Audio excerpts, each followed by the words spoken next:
Okay, so you have your project set up, you have photos coming in, and now you want to figure out how to start to structure how people are working on site using the app.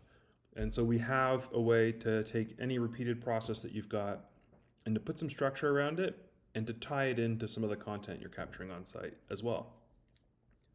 So if we click into this checklist here, we basically have the ability to create custom checklists.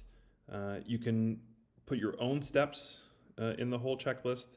So you can see here we've got a list of steps. You can set any required data that you need. So like if you just need to have a check mark, it's simple. You can just have that quick click for the check mark. If you need to have a comment, you can choose the comment, and then that person is required to put in the comment afterwards.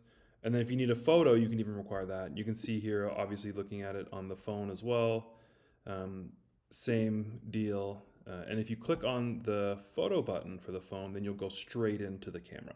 And so you'll take a picture and it'll tie directly into the checklist. And the way you create these is pretty simple as well.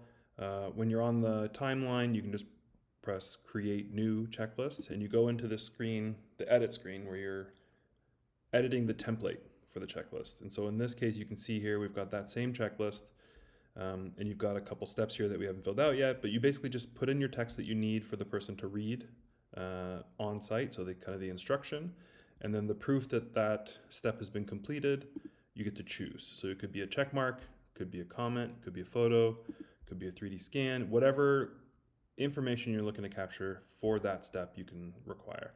And you can build as many steps as you want, and you can have as many lists as you want. And it just allows you to create a structure for those repeated processes so that even guys who don't know what they're doing necessarily can walk onto a site and get all the information that they might need for a quote, or maybe just capturing info based on the current state of affairs.